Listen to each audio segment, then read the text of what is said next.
commencer maintenant. On commence à l'heure, il y a beaucoup de monde. Et sachez que cette discussion, débat, conférence, on l'appelle comme on veut, est retransmise en direct sur Facebook Live. Voilà. Donc sachez qu'il n'est pas impossible que vous soyez filmé, mais c'est pas grave, hein. C'est couture. Je vous présente donc, que vous connaissez évidemment, Julien Drey, ici présent. Parti socialiste, encore Parti socialiste, oui, encore, voilà.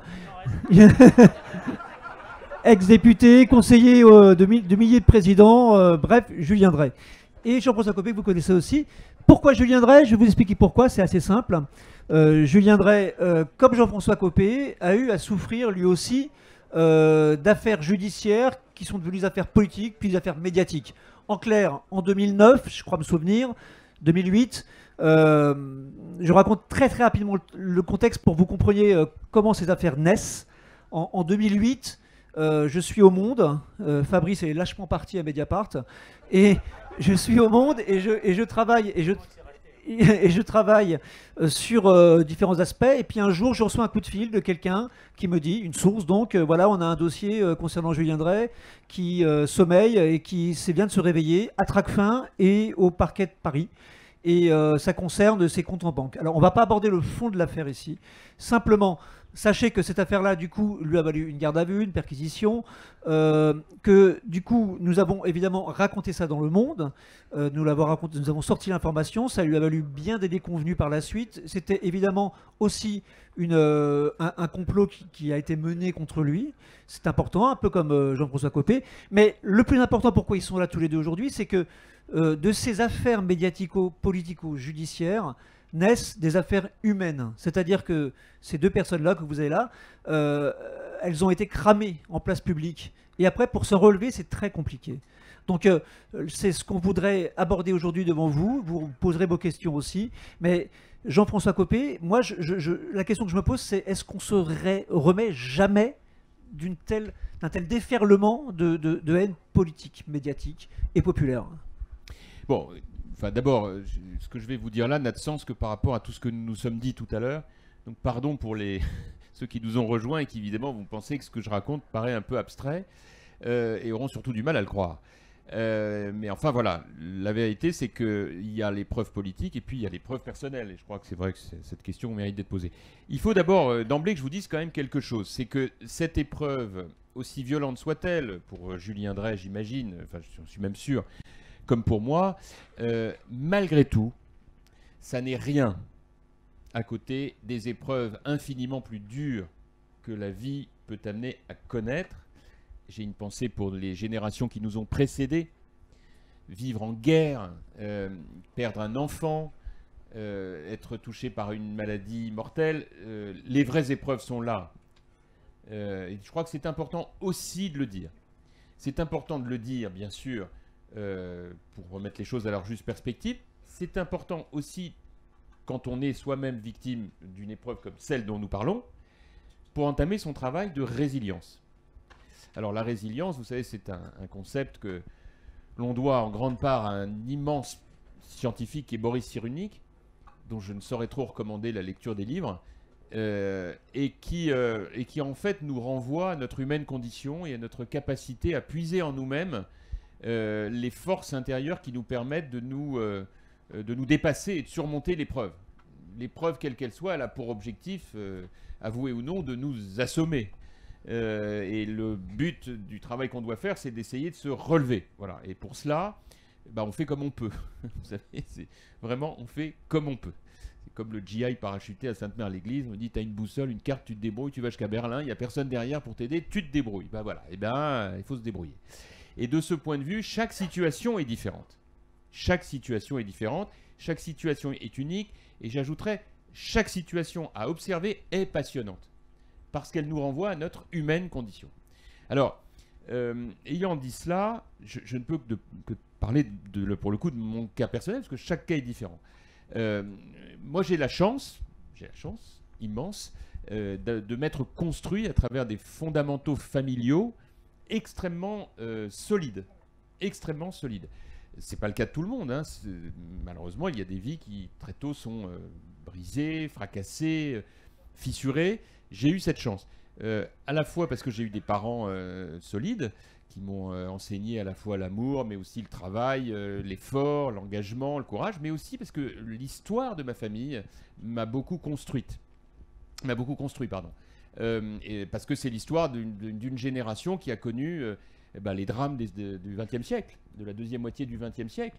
Et le fait d'avoir un père et des grands-parents qui ont été sauvés d'une rafle en 1943 à Aubusson par des justes est une histoire qui m'a, comme d'ailleurs mon frère et ma sœur, construit à la fois à titre personnel, comme étant cette idée que mes parents nous ont toujours enseigné de dire, même dans les épreuves les plus difficiles, il peut y avoir une petite lumière qui protège, et ça a été ça.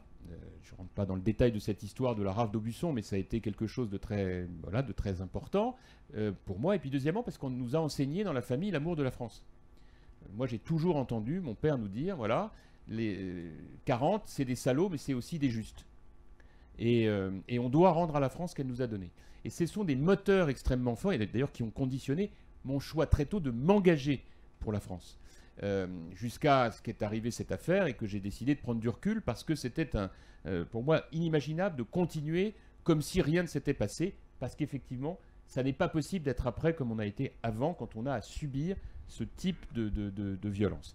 Et puis j'ai la chance d'avoir une femme, Nadia, extraordinairement courageuse, qui elle-même a vécu des épreuves, des enfants extraordinaires. Parce que la première chose à laquelle on songe dans ces moments-là, c'est à protéger ses enfants. Et alors, je ne sais pas pourquoi, mais quand on a ce type d'épreuve, c'est jamais au bon moment, en fait. Jamais. Et donc, nous, on en avait deux, parce qu'on a beaucoup d'enfants, donc on en avait deux qui passaient le bac au même moment. Déjà, quand ils passent pas le bac, nous, tous nos amis qui disent « Oh là là, on dort plus, nos enfants passent le bac ». Je me dis, s'ils avaient eu à se taper ce qu'on s'est tapé pendant que les nôtres le passaient, il y a des tas de parents, on a l'impression que c'est eux qui passent le bac, tellement ils... Donc c'était pas évident, donc on avait donné des consignes à tout le monde d'éteindre les télés, de ne pas lire un journal, de ne pas ouvrir un écran. Essayez de dire à un enfant de ne pas ouvrir un écran. L'un de mes aînés était en Angleterre, donc loin, lui il étudiait dans une université anglaise, et je dois dire qu'en fait le révélateur, c'est quand le lendemain de ce bureau politique dont j'ai parlé tout à l'heure, il m'a envoyé un SMS en me disant « Papa, je t'aime, tu es le meilleur ». Alors moi je ne sais pas vous, mais moi personnellement, et vraiment ils sont adorables mes enfants, mais ils ne m'envoient jamais ce type de SMS. Mais jamais, d'habitude c'est est-ce que tu peux me rembourser 30 € pour... Or, celui qui m'envoyait le SMS, en plus, était réputé être le plus, on va dire, le plus dense de la fratrie, le chef, là, celui qui est un peu le chef. Là, je le trouve. Donc, je me suis précipité sur mon téléphone, je l'ai appelé tout de suite et j'ai entendu une toute petite voix au téléphone sur le thème « Est-ce que ça va ?» Et là, j'ai compris en une fraction de seconde qu'il y avait panique générale sur le thème « Papa va se foutre dans la Seine ». Donc, je lui ai dit, écoute, tu veux que je te dise, j'ai eu des moments plus heureux, mais si tu veux qu'on en parle ensemble, tu penses à ton grand-père, 14 ans, à Aubusson. Et il m'a dit, oui, t'as raison. T'as raison. Allez, on retourne au travail. Voilà. Donc, on se construit comme on peut et on fait comme on peut. Voilà. Jean-François, moi j'avais une question. Vous avez exprimé le point de vue totalement humain, mais politiquement, vous êtes mis en cause, on l'a dit, en début d'année 2014. Au cours de l'année 2014, la tendance va s'inverser. On en a parlé, les révélations de Libération, etc.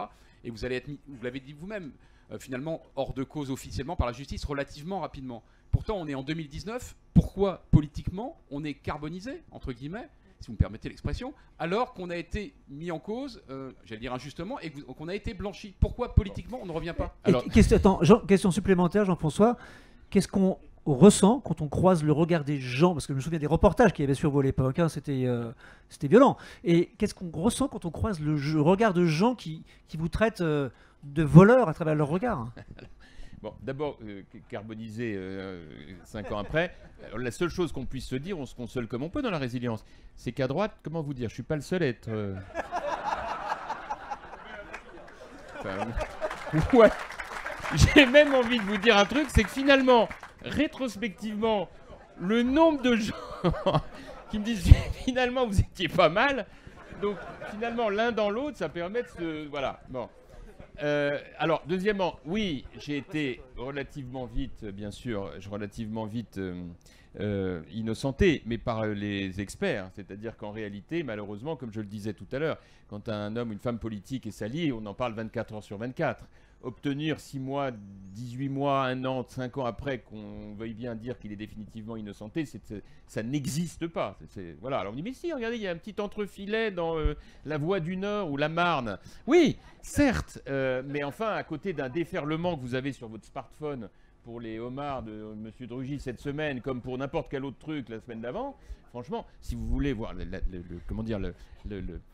degré zéro de l'information, vous regardez pour ceux d'entre vous qui ont un smartphone, les brèves, et vous vous dites, c'est ça la sélection de l'intelligence artificielle, c'était bien la peine que j'écrive un livre là-dessus. Vraiment, vous vous dites, là, il y a un petit sujet quand même. Donc, en vérité, pourquoi carboniser ou pas carboniser? La vérité, c'est que tout ça, ça fait partie des parcours, et qu'après, c'est une affaire de circonstances. Voilà. Si les circonstances sont là ou si elles ne sont pas, et puis ensuite, si on a envie ou si on n'a plus envie. Voilà. Vous dire que je suis dans le même état d'esprit qu'avant 2014, ce serait vous mentir. C'est pas mon genre. Donc en vérité, les temps dans mon esprit ont profondément changé parce qu'on ne revient pas pareil d'une épreuve comme celle-là. Alors on y gagne, diront les amis, en densité, on y perd un peu en enthousiasme. Et le regard des gens, Jean-François, qu'est-ce qu'on Le regard ressent? des gens, écoutez, c'est très partagé en vérité, très partagé. D'abord parce que y a déjà une chose qui nous a beaucoup aidé, Nadia et moi, c'est que en fait, à Meaux, les gens ont été extraordinaires. Extraordinaires. Meaux, c'est une ville dont je suis maire depuis des années, qui est une part de ma vie, qui est une ville extraordinaire, et on y fait des choses formidables avec nos administrés parce qu'on a créé un lien qui n'est pas simplement le lien du maire avec ses administrés, mais qui est un lien extrêmement affectif. Et lorsqu'il a fallu me finir vraiment sur le plan médiatique, beaucoup de vos confrères ont envoyé des caméras et des équipes à Meaux pour terminer le boulot d'une certaine manière. C'est-à-dire que faire dire aux gens de Meaux vraiment se coper, etc. Et alors le miracle a eu lieu. Il y a des petits miracles dans les ennuis. Je ne sais pas si vous avez remarqué ça dans toutes les épreuves. Hein. Des petits bouts de miracles. C'est qu'en fait, les gens de Meaux, pour l'essentiel, disaient « Nous, mais on ne vous croit pas. On le connaît. Il n'a pas fait ça. » Et alors il est arrivé un truc absolument extraordinaire, c'est qu'en quelques heures, les reportages se sont arrêtés. Ils sont rentrés chez eux. Les gens, ils ont quitté Meaux. Et donc, et ça a été pour nous quelque chose d'assez fantastique, parce qu'on s'est dit, alors il y a peut-être un petit bout de quelque chose. Et puis on est parti, pour tout vous dire, en France, parce qu'on adore pendant l'été nous se balader en France, on the road, hein, et en l'occurrence, on était un jour dans un... Donc il y avait effectivement, quand on passait dans les rues, je me souviens à Sarlat, etc., on voyait les gens comme ça, nanana, machin, bon, le regard un peu noir. Bon, on se disait, voilà, c'est pas gagné là tout de suite. Et dans un resto, il y a un gars on était en train de dîner, avec Faustine et ma fille et Nadia, et à un moment, il y a un monsieur qui est venu vers moi qui m'a dit, écoutez, en fait, je voulais vous dire une chose, lâchez pas. Alors je lui ai dit, écoutez, je sais pas là. Il me dit, si, vraiment, la France aura besoin de vous. Bon, c'est pas grave, mais je sais pas pourquoi ça, on s'en souvient énormément. Voilà. Ok. Absolument, eh ben c'est bon là. Alors, nous allons libérer Jean-François Copé qui doit bientôt Absolument. Prendre un train-avion, je ne sais plus d'ailleurs. Avion, ouais, Mais merci d'être venu, d'avoir fait le déplacement. Non, merci à vous. Hein. Merci à vous.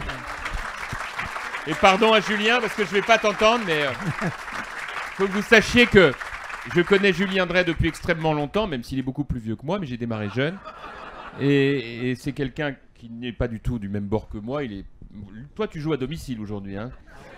Mais je voulais quand même dire que c'est quelqu'un pour lequel j'ai beaucoup d'estime parce que c'est un authentique républicain et dans ce monde, on en a bien besoin en ce moment. Voilà, je voulais juste dire ça. Au revoir.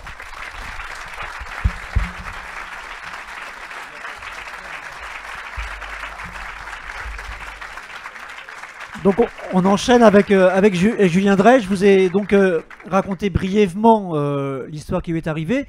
Alors lui, il n'a pas été complètement innocenté dans le sens où il a écopé d'un simple rappel à la loi, ce qui n'est pas grand-chose, on est bien d'accord. Mais il n'empêche que votre trajectoire, Julien, on peut se tutoyer d'ailleurs, ta trajectoire, Julien, a été brutalement interrompue en 2008. Et tu as vu toi aussi tes amis du PS... amis entre guillemets d'ailleurs, se cacher, tu as vu l'opprobre, tu as ressenti l'opprobre aussi. Comment est-ce que tu as vécu ça toi en fait? D'abord bonjour. Je vais commencer juste par expliquer pourquoi je suis là et pourquoi j'accepte de parler de ça. Parce que ça fait 10 ans que j'en ai pas parlé de manière publique. Et je me suis refusé depuis des années à entretenir moi-même le suspense autour de ça. Je l'ai fait parce que Fabrice, c'est toi qui m'avais pas ménagé à l'époque, puisque c'est toi qui fais le premier article, c'est Fabrice qui fait l'article de conclusion, à un moment donné, est venu me voir 2 ans après dans mon bureau. Et je dois dire que dans le couloir où j'étais, personne ne voulait que je vous reçoive. C'est-à-dire, toute mon équipe me disait, on va pas les recevoir. Ça nous arrive souvent, ça. On va pas les recevoir, tu peux pas faire ça, etc. J'ai dit, écoutez, le simple fait, si vous me permettez, qu'ils viennent me voir, et déjà par rapport à ce qu'on a vécu, parce que c'était moi, mais c'était aussi toute une équipe, c'est déjà un élément. Voilà. Donc on va y compris s'expliquer. Mais au moins, ils viennent me voir. Et vous êtes venu me voir, on en a discuté, vous m'avez dit vous-même un certain nombre de choses, je n'ai pas besoin d'étaler. Et je considérais que dans la profession journalistique, je vais vous le dire, vous êtes sur les doigts de la main les quelques-uns qui ont accepté de reconnaître un certain nombre de choses. Les doigts de la main, j'insiste. Les autres, ça n'existe pas. Et donc je me suis dit que à partir de ça, je pouvais venir pour une fois, et pas de nombreuses, en parler. Alors je vais dire la même chose que Jean-François. Le point de départ, c'est que si on veut tenir, il faut se dire c'est rien. Voilà. Si on ne se dit pas c'est rien, si on ne se dit pas voilà, par rapport à tout ce qui se passe, c'est rien, on ne tient pas. Voilà. Ça, c'est la première chose. La deuxième chose, c'est qu'il faut couper tout avec l'univers dans lequel vous êtes. C'est-à-dire il faut construire son propre univers. Moi, j'étais déjà un amoureux de la nuit. Un amoureux de la nuit, c'est pourquoi? Parce que la nuit, à partir de 9h, on ne vient plus vous emmerder. Voilà. Vous avez la paix jusqu'à 5h30 du matin. Bon. À partir de 5h, vous avez mal au ventre. Parce que vous dites, qu'est-ce qui va m'arriver? Qu'est-ce qu'ils vont me sortir?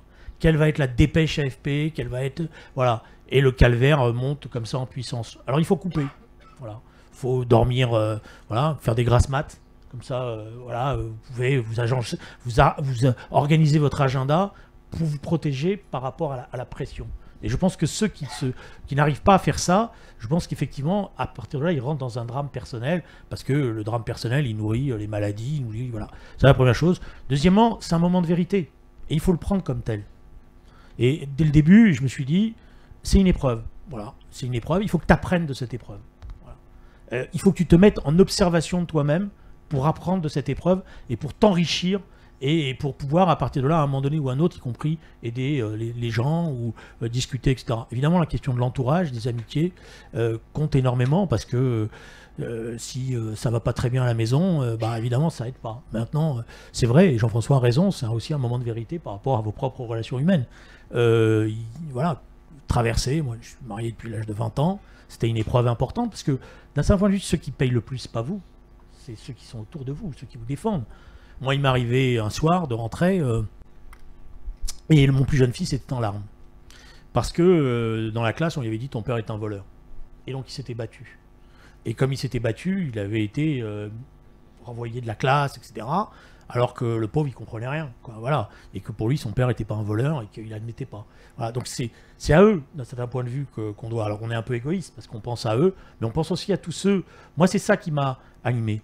Je me suis dit, des millions de gens ont porté le badge de SOS Racisme. J'ai créé cette association. Ça a été des moments importants. On peut discuter après, c'était bien, c'était pas bien. Vous appréciez, pas appréciez. Mais j'ai pas le droit, par rapport à tous ces gens-là, de faire que cette histoire elle soit salie. Donc tout mon combat, c'était ça. Voilà. C'était de sortir la tête haute pour faire que ça ne soit pas sali. Alors après, vous avez posé la question, est-ce qu'on s'en remet? La réponse est non. Voilà. On a une cicatrice, elle est là.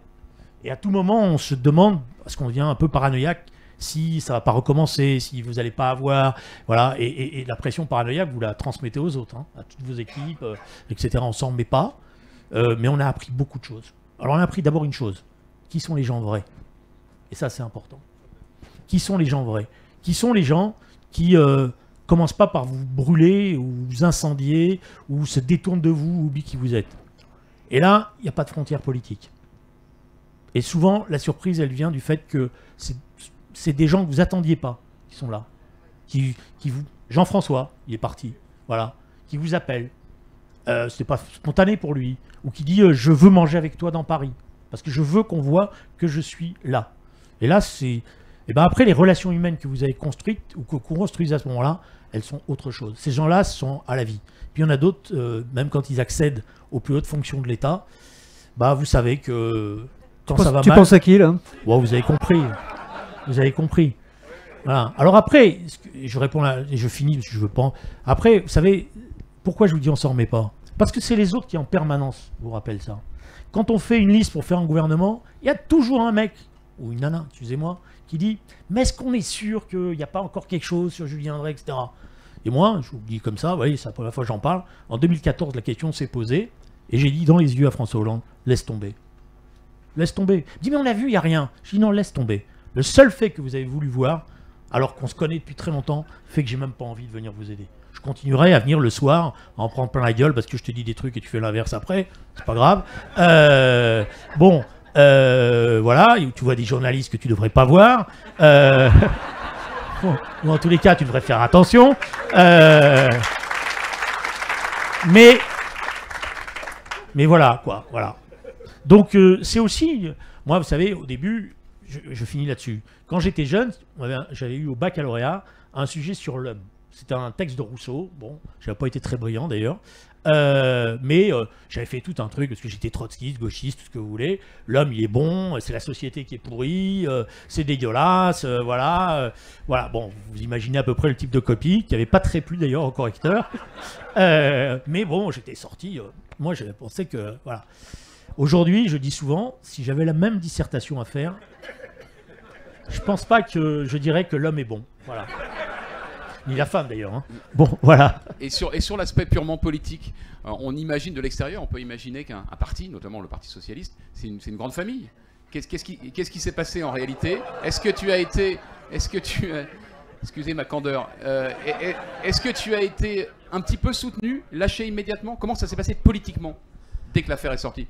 Bon, d'abord, il y avait, comme l'a dit Gérard, parce que, juste une correction, le rappel à la loi, il est très circonstancié, hein, y compris, pour être honnête, c'est une discussion qu'ont eu mes avocats avec le parquet, en disant il n'acceptera pas un rappel à la loi sur son train de vie, sur ses machins, etc. Mais comme nous, on voulait en sortir, parce qu'on savait que sinon, ils allaient en profiter justement pour que je ne puisse pas continuer sur le plan politique, donc Clève Foster, qui était Jackie Benazerin, les avocats ont été voir le procureur en disant on veut en finir.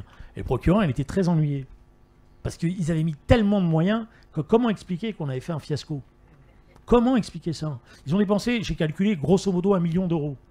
Bon, ils ont fait, je sais pas, 27 gardes à vue, 170 auditions, ils sont allés un peu partout en France, voilà. Donc c'est compliqué d'expliquer après qu'on s'est gouré, surtout dans le système actuel. Voilà, ça n'existe pas. Donc, le procureur, il disait, bon, on va attendre. Non, on n'attend pas. Donc, on a fait un rappel à la loi très circonstancié, juste sur une écriture comptable. Voilà. Je dis, bon, là-dessus, je m'en fous. Mais moi, je ne veux pas me balader dans toute ma vie avec des trucs sur ma vie, etc. Bon, voilà. Alors, après, qu'est-ce qui se passe sur les adversaires politiques? Les coups les plus durs, hein, je vous dis honnêtement. Un lapsus, hein, je parlais des amis politiques, en fait. Voilà. Mais voilà. Mais voilà, les coups les plus durs, vous avez compris, c'est toujours comme ça. Ils viennent de vos plus proches. Voilà. Ils viennent de vos plus proches parce qu'ils estiment qu'ils vous ont... Alors, d'abord, parce que bon, moi j'étais un personnage un peu agité, comme on dit, bon, qui a pris des positions, donc c'était le moyen. Pour toute une série de gens, c'était enfin on le tient. Donc enfin on va s'en débarrasser. Voilà. Je l'ai senti tout de suite. Voilà. Et ça, au Parti Socialiste, il y a maintenant une longue habitude de ça. Quoi. Voilà. Donc il n'y a pas eu, non, je vous le dis honnêtement, il n'y a eu aucune solidarité. Voilà. Et ça, c'est la plus grosse blessure, parce que vous ne vous attendez pas à ça. Et alors, par contre, vous avez des gens que vous avez combattus, je vais rendre en hommage. Il y avait Martine Aubry, qui n'était pas au point de départ, on sortait du congrès je ne sais plus lequel, là, de Reims. Il y avait eu un affrontement terrible entre Ségolène Royal et Martine Aubry. Spontanément, je pensais que Ségolène Royal allait me défendre et que Martine Aubry allait m'enfoncer. Vous avez la réponse à la question. On va peut-être passer à des questions dans le public.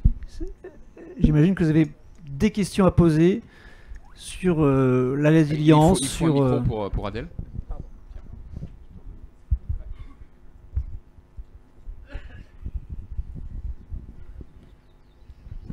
Bonjour, juste un témoignage et après une question à monsieur Drey, j'aurais pu dire ancien camarade Drey. Vous savez, même à des petits niveaux, non, c'est parce que je suis parti, même à des petits niveaux, les choses arrivent. Moi, j'ai été élu dans une ville de province, j'ai découvert beaucoup d'amis, j'ai été battu en 2014 et même les gens qui étaient sur ma liste, 48 heures après, ne m'avaient pas appelé. J'ai perdu pour 150 voix. Donc je voulais savoir, quand on est comme ça au plus haut niveau des responsabilités dans un parti socialiste, comment on peut rester dans un parti, dans son parti, pour lequel on a donné, on a consacré, on a sacrifié sa vie pour des valeurs, et qu'en définitive, les valeurs humanistes sont oubliées ou bafouées.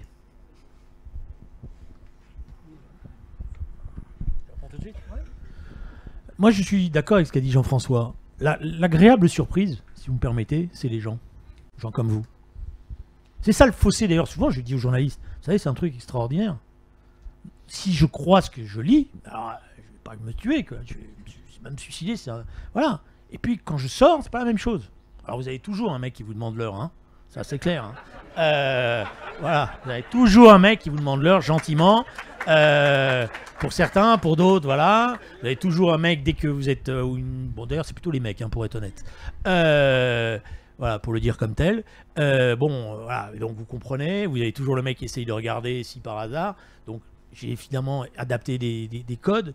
J'avais des assistantes, dès que j'allais à la télé, elles me disaient la montre. Et donc j'enlevais la montre parce que je savais que sinon le caméraman il allait chercher à savoir et que j'allais voir sur internet, il porte celle-là, etc. Et tout. Bon, voilà, bon, peu importe. Alors après, Oui, c'est les pour, gens. pour préciser les choses, juste, Julien, c'est que tu as Tout été. le monde connaît, tout le monde connaît. Je suis pas certain. Ah, je suis. T'as été mis en cause sur l'histoire de montres, en gros, c'est ça? Voilà, ouais. Parce que tu aimes bien les montres. Voilà, je suis un fils d'un grand-père qui était horloger, et voilà, bon, enfin, peu importe. Mais s'il y en a qui veulent des conseils, il n'y a pas de problème. Parce que c'est aussi le jeu. C'est-à-dire que les gens, ils vous disent du mal, et puis après, vous avez compris, les éminences politiques vous disent tiens, je voudrais acheter une Rolex, tu sais pas où c'est que je pourrais l'acheter. Bon, voilà, je pourrais vous donner des noms si vous voulez. Non, c'est les gens. Et moi, j'étais comme Jean-François. En 2010, je suis tête de liste en Essonne pour les régionales. Et je vais vous dire la vérité, j'étais mort de trouille. Je me disais, mais comment ça va se passer? Mais je me disais, il faut quand même que je m'explique, quoi. Voilà. Et la campagne, c'est une des plus belles que j'ai faites. Parce que les gens, ils venaient me voir, ils me disaient, ils ont vraiment voulu vous casser la tête, hein, ils vous ont cherché, monsieur. Mais on est avec vous, on savait que ça tenait pas debout, etc.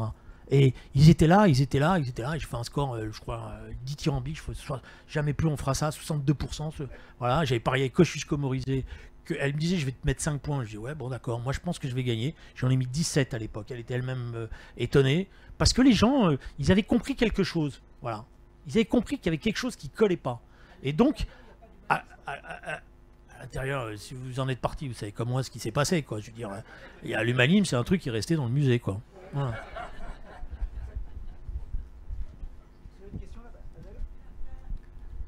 Oui, je me demandais, Julien Drey, François Copé a rappelé tout à l'heure quelles étaient les origines de sa famille. Je suis là, ouais. Monsieur Copé a rappelé tout à l'heure l'histoire de sa famille. Est-ce que vous attribuez à vos origines la violence des réactions on sait qu'en France, il y a quand même une tradition, une histoire voilà, vis-à-vis de ça. Alors, je vais décoder parce que ça va être plus simple. Je suis de confession juive, hein. Moi je suis pas pratiquant et je nie rien, quoi, voilà, mais je suis juif. Oui, mes parents sont juifs et moi je revendique le fait que je suis juif, voilà. Et donc évidemment la question spontanée, c'est l'antisémitisme. Est-ce qu'il était présent? J'ai jamais voulu en jouer, voilà. J'ai jamais voulu toucher à ça. Ah, alors maintenant vous me pensez une question intime? Oui, évidemment. Évidemment qu'il y avait un éclairage qui était plus particulier, parce que les montres, l'argent, etc. J'ai vu des trucs qui bon, voilà. Mais je me suis interdit d'utiliser cet argument. Des gens me disaient, mais je me suis interdit. Voilà. Pourquoi? Parce que je me disais, c'est rien. Et j'étais comme Jean-François. Je me disais, compris, j'ai une partie de ma famille, bon, moi j'ai pas le même rapport à la France que lui. Mais ça, on s'est souvent engueulé là-dessus. Quoi, mon père, il me disait, moi, tu comprends, on montait le drapeau tricolore, on chantait la Marseillaise, on m'a appelé, on m'a dit, toi, t'es viré de l'école. Donc ça m'a valu d'ailleurs une grosse altercation un jour avec Jean-Pierre Chevènement, parce qu'il faisait un truc, bon, Jean-Pierre Chevènement, vous connaissez, et j'ai dit, ouais, bon, enfin, d'accord, ok, mais le drapeau tricolore, la Marseillaise, ça a aussi servi à ce que des gens de ma famille sont partis en fumée, parce que mon père, à 13 ans, on l'a exclu de l'école, il comprenait rien, bon, donc j'ai un petit rapport distancié avec tout ça, quoi, si vous comprenez bien. Mais moi, je me suis interdit d'utiliser ça, et je vous le dis comme ça, parce que je pensais qu'au regard de ce qu'ont été vraiment l'antisémitisme, les combats, j'avais pas le droit. Alors je sais, par contre, pour finir, voilà, je le dis ici aujourd'hui, que mes enfants, par contre, ils y ont eu droit. Cher. Là-dessus. Petite question, oui, petite question par rapport à Aujourd'hui, François de Rugy, par exemple, parle d'acharnement. Tu as ressenti, toi, cet acharnement et cette construction, cette bulle médiatique qui se met en place, cette espèce de... On parle souvent d'une lessiveuse. Comment est-ce qu'on lutte contre cette lessiveuse médiatique? Bon, Gérard, tu connais la question et la réponse. Mais la réponse, c'est toi qui est intéressante. Non, mais il n'y a pas de bonne stratégie, pour être honnête. Hein, voilà. Bon. Il y a d'abord croire en soi, en ce qu'on a fait. Je veux dire, quand on estime, enfin moi c'était mon cas, vraiment rien, je savais dès le départ, et voilà, on dit bon, bon. Donc il y a déjà quand même une nuance à apporter là-dessus. Après, comment dire, moi j'ai pris tout de suite la décision, j'ai fait une première erreur, pour que vous compreniez. La première erreur, ça a été de parler tout de suite. Voilà. Et je me suis retrouvé avec un titre du journal du dimanche, Dre avoue qu'il est un acheteur compulsif. Et c'est exactement l'inverse que j'avais dit au journaliste. Je dis ouais, c'est ça, vous allez me dire aussi que je suis un acheteur compulsif. Et lui, il avait transformé la phrase. C'était ni au Monde, ni à Mediapart, même si bon, il y a des choses à dire. Mais bon, voilà. Bon, et là, j'ai compris qu'il fallait que je la ferme. Voilà. Et que plus je parlais, et plus j'alimentais. Donc il fallait la fermer. Et c'est dur de la fermer. Voilà. Il fallait la fermer parce qu'il fallait attendre. Et moi, j'ai eu souvent des copains, y compris comme agent, mais viens faire une interview, etc. J'ai dit non. Tant qu'on n'a pas fini et qu'on n'est pas au terme de ça, je parle pas.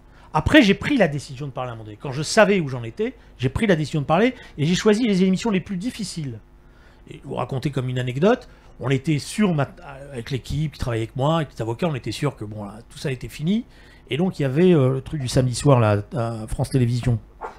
On n'est pas couché, je ne me rappelle plus le terme. Mais bon, voilà, vous imaginez, Ruquier, etc. Bon, et il m'invite. Et les copains me disent, mais t'es fou, tu vas te faire déchirer. Mais pourquoi tu vas, ça y est, c'est fini, arrête. Même mon copain avocat me dit, on dit que t'es malade. Je dis, non, ça va pas, non, je suis pas malade. Et jusque le jour d'enregistrement, à 15h, ils étaient là. Bon, l'équipe, elle disait rien, mais je voyais qu'ils étaient... Bon, ils disaient, mais pourquoi, avec tout ce qu'on a traversé, maintenant, c'est... Je dis, non, on y va parce que je veux un tribunal médiatique. Mais là, c'est moi qui choisis le tribunal médiatique. Et je vais aller jusqu'au bout. Je devais faire une demi-heure, je suis resté 1h30 sur... ils ont enregistré. Tout le plateau a tourné, voilà, ils ne se comprenaient plus rien. Et c'était moi qui avais choisi de parler à ce moment-là. Parce que je savais que j'avais la maîtrise du dossier. Je savais que... Voilà. Donc, j'ai pas de bons conseils à donner. Ça dépend aussi de chaque situation est un cas. Et on ressent un acharnement, le terme acharnement, ça... Parce que c'est souvent ce qui est employé par les hommes politiques qui sont mis en cause. Ils parlent d'acharnement médiatique. C'est une construction, ça? C'est du langage, c'est de la langue de bois? Ou est-ce que c'est vraiment ce qu'on ressent, quoi? Alors, on le ressent, évidemment. Il faut faire la part des choses. Mais après, Gérard, il y en a quand même chez vous, des fois, ils en rajoutent, quoi. Bon, sans vouloir, moi je veux pas... Il y en a, des fois, ils deviennent obsédés, quoi. Bon, et même devant les faits, ils admettent pas. Bon, je vais vous donner un nom, j'ai un type qui s'appelle Karl Lachke, il était convaincu qu'il avait raison. Donc je l'ai reçu, j'ai tout montré. Bon, après il y en a d'autres qui sont venus, notamment des journalistes de l'Express à un moment donné, j'ai dit venez, je vais vous montrer tout. Et ils sont sortis, ils m'ont dit ça va, d'accord. Maintenant on a l'expliqué. D'ailleurs on le dira. Et c'est à leur honneur. Vous aussi, vous avez. C'est vrai que je vous le dis comme ça devant tout le monde, hein, ne le prenez pas pour un compliment. Hein. Non, mais attention. Hein. Non, mais.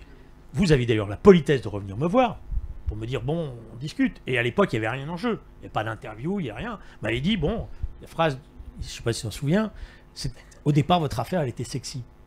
Bon, moi, je dis, ouais, elle était sexy. Ouais. C'est ça.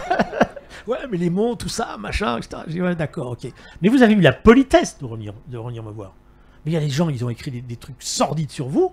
Ils n'ont pas cette politesse-là. Moi, je comprends qu'à un moment donné, spontanément, des journalistes se disent oh, celui-là, c'est un bon client, on va y aller. Mais quand on s'est trompé, la politesse, c'est de dire on s'est trompé ou de reconnaître qu'on a peut-être exagéré. Mais quand on ne fait pas ça et qu'on continue juste pour dire nous, on a raison, voilà, donc il faut. Voilà. Alors après, vous avez des haines recuites. Il y a quelques personnes, je leur dis plus bonjour. Quoi. Voilà. Bon, ma question que je voudrais poser à Julien Dray, c'est. Quand on a entendu ces deux témoignages, les enjeux qu'il y a derrière, des situations personnelles, des situations historiques qui vous mettent à poil devant des choses essentielles, ça ne vous conduit pas à vous dire qu'il faudrait peut-être pratiquer la politique autrement dans ce pays, face aux enjeux qui sont les nôtres aujourd'hui? Le problème, c'est que, si vous me permettez, je vais dire la vérité, les coups les plus durs, ils ne viennent pas des journalistes. Hein. Les coups les plus durs et les plus violents, ceux qui alimentent, Malheureusement, c'est vos familles politiques, souvent. Voilà. Parce que, bon, les journalistes, ils ramassent. Bon, des fois, ils ramassent sans vérifier. Ou ils en font trop. Bon, à la limite, je dirais, on sait faire, quand on a un peu d'expérience politique. Mais quand les couilles viennent de cette rumeur non dite, de ces regards, voilà, de ces... Ouais, bon, lui, on savait, hein, bon, d'ailleurs, un jour, on savait que ça allait arriver. Et que ça vient de gens avec qui vous avez partagé, soi-disant, des combats politiques essentiels, des valeurs. C'est là où... Voilà, et c'est comme ça que ça se passe. Voilà. Alors après, oui, ça amène à relativiser les choses. Je disais souvent, si j'avais fait une dissertation philosophique au bac sur l'homme, je pense que j'aurais fait une dissertation philosophique sur le fait que l'homme était bon, que c'était la société qui le rendait méchant, etc. etc. J'ai souvent dit qu'à la fin de cette histoire, je ne ferai pas exactement la même dissertation. Voilà. On découvre aussi ce que c'est que la nature humaine, et ça existe. Et la nature humaine, elle est violente dans votre entourage le plus proche. Voilà. Mais vous découvrez aussi des natures humaines formidables. Il est parti, Jean-François. Mais on était pourtant, Dieu sait si on ne s'est pas ménagé, hein, je peux vous le dire. Hein. Mais il fait partie de ceux qui ont pris sur leur téléphone et m'ont dit je sais que tu es dans la merde, je sais que c'est dur. Mais moi, j'aboie pas avec la meute. Et voilà.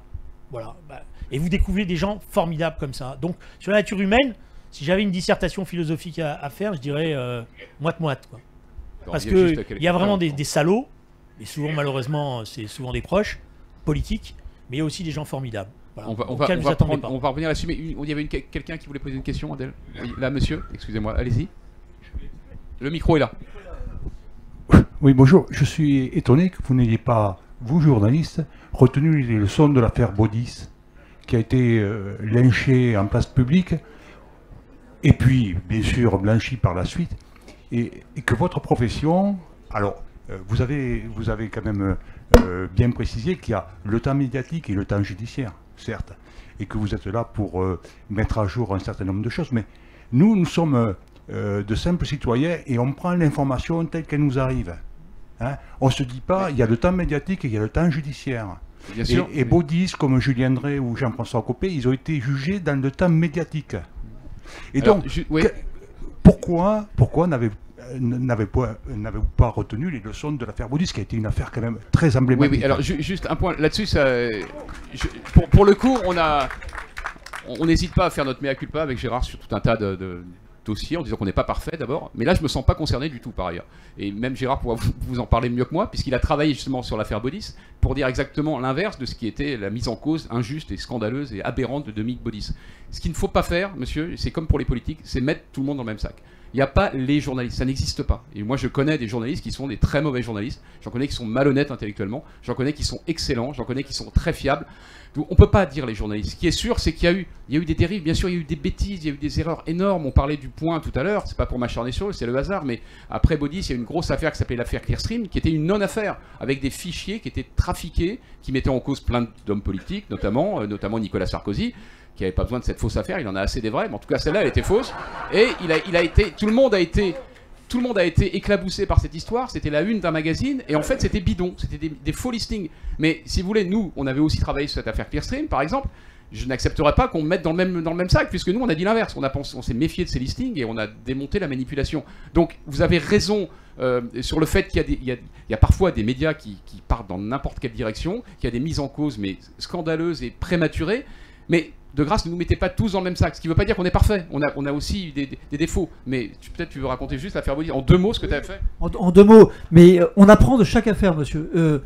On est vraiment tout sauf parfait. On est parfaitement faillible, au contraire. On apprend de toutes les affaires. Moi, au Monde, j'ai débarqué. C'était Edoui Plenel à l'époque qui m'a forcé à aller faire l'affaire Allègre. J'avais pas du tout envie d'aller. À l'époque, ça s'appelait l'affaire Allègre. J'avais pas du tout envie d'y aller parce que je m'occupais d'autre chose. Il m'a dit tu y vas. Le Monde venait de se planter royalement dans ce dossier, justement.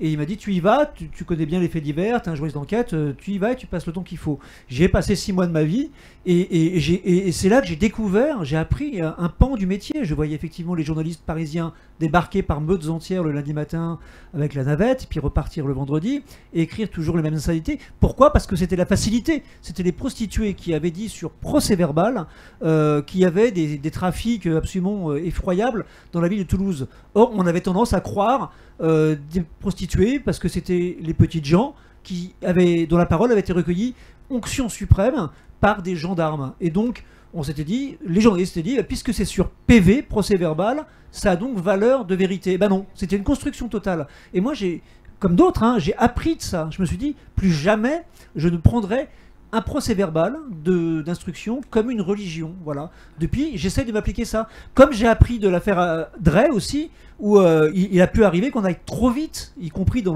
les décomptes d'ailleurs. Il a pu arriver qu'on aille trop vite, et moi j'ai compris ça aussi. On apprend en fait. C'est pour vous dire, c'est pas une science exacte le journalisme. Voilà. D'où l'intérêt de venir avec vous pour nous confronter à vos opinions et à vos ressentis. On va prendre une question, une autre.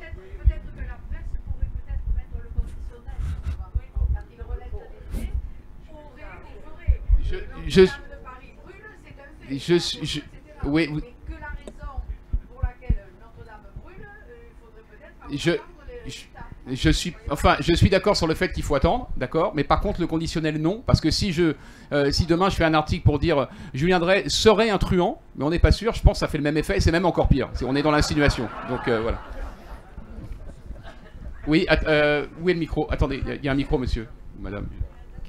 Ah. Bonjour, je m'adresse aux journalistes. Lorsque vous allez voir Julien Drey, après, c'est une démarche personnelle, est-ce qu'on ne peut pas imaginer, c'est peut-être compliqué, que ça en fasse un papier? C'est compliqué, c'est une question intéressante, hein. Ça veut dire, faut-il tout raconter, tout dire?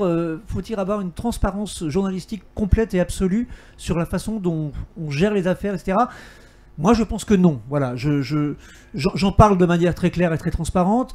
Je pense que dans les articles, on ne doit pas tout dire, et parce qu'il y a plein de choses à respecter. Par exemple, ce jour-là, Julien Drey a pu me dire des choses qui ont pu me servir, et du coup, Julien Drey est devenu une source. Et une source, on ne dit pas qui elle est. Donc, c'est une frontière, c'est une zone grise dans laquelle, effectivement, on peut dire plein de choses. C'est ce qu'on essaie de faire avec Fabrice le plus souvent possible, mais pas tout.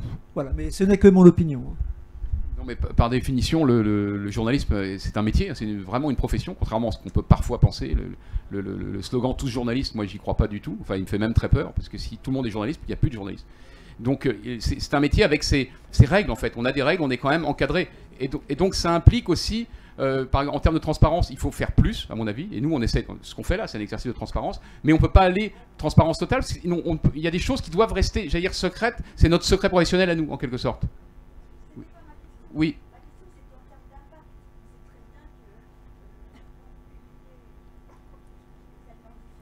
Oui. Bien sûr. Mais mais vous avez raison. Mais en général, on ne va pas voir, j'allais dire, les gens gratuitement. Comme ça, quand on a été voir Julien Drey, il y avait d'abord le désir de revenir sur cette histoire, mais il y avait aussi le fait, si je me souviens bien, qu'à l'époque on préparait un livre, et dans ce livre, on allait revenir sur cette affaire. Et d'ailleurs, tout ce qu'on vous a expliqué, on l'a quelque part déjà écrit, en expliquant pourquoi cette affaire en fait était au départ un complot politique en réalité, qui avait été monté contre lui, et que la presse, y compris nous, avions été un peu les instruments involontaires d'un complot. Quand je dis les instruments, je veux dire par là qu'on a publié des informations, je pense qu'il fallait publier les informations, mais qu'il fallait sans doute avoir plus de prudence ou plus de recul. Et surtout, au moment où il est publié, on ne pouvait pas donner tous les éléments de contexte qu'on ne découvre qu'après. Mais en tous les cas, on n'a pas été voir Julien Drey pour l'écouter nous dire sa vérité et ne pas en tenir compte. Ça a eu des conséquences qu'on a écrites dans un livre. Non mais, je suis pas sûr qu'il y ait une méthodologie. Il y a une déontologie par contre. Voilà. Moi, je comprends qu'un journaliste puisse, à un moment donné, devant un rapport Tracfin qui est totalement bidonné mais qui est bien fait, puisse se dire, bon, voilà. Moi, ça, je le comprends et je peux pas lui reprocher ça. Ce que je comprends aussi, c'est quand le journaliste, honnêtement, vient me voir après, même, et je lui demande même pas de l'écrire, mais me dise droit dans les yeux, on a peut-être un peu forcé. Ce que je ne comprends pas, c'est quand un journaliste refuse de faire ça. Voilà. C'est ça que je comprends pas. Humainement parlant, je sais bien que il va y avoir 3 unes de Libé en disant il aime les Rolex et qu'il y aura 10 lignes sur le thème bon, il aime les Rolex, mais c'est son problème. Voilà. Bon, mais c'est le rapport humain qui pour moi, est important dans cette affaire-là. Et alors évidemment, c'est pour ça que je pense qu'on ne peut pas généraliser. Il y a journalistes et journalistes, mais quand même, sachez une chose, parce que ça, c'est ce que j'ai appris. Il y a les journalistes, mais il y a aussi l'appareil judiciaire. Et malheureusement, on a aussi un appareil judiciaire qui a appris à jouer avec les médias. Et c'est pas souvent les journalistes qui sont les premiers ou qui sont en première ligne. Et Alors, vous découvrez que souvent, c'est une méthode d'enquête, l'utilisation des journalistes. Alors justement, ce sera l'un des objets de notre prochain débat, auquel va participer notamment Nicolas Forissier, le lanceur d'alerte d'UBS, qui devait venir hier, mais finalement qui vient aujourd'hui, et que surtout vous pourrez voir, j'allais dire plus en détail, plus en longueur, à 16h à la Prairie, puisqu'on va faire une interview en fait, voilà, sur le fond de l'histoire du UBS, comment on devient un lanceur d'alerte et quelles sont surtout les conséquences humaines pour un lanceur d'alerte ensuite. Un autre point à signaler, c'est qu'à partir de 8h demain matin, pour les courageux, nous allons animer avec Gérard une séance de footing. Voilà, donc tous ceux qui ont des baskets et qui sont courageux surtout, eh ben, ils pourront nous rejoindre. Voilà, c'est demain matin, je crois qu'on démarre au cœur du village, hein, mais vous trouverez, ce sera fléché. Voilà, et donc là on fait une pause de 5 minutes et on continue avec notamment Julien Drey. Merci.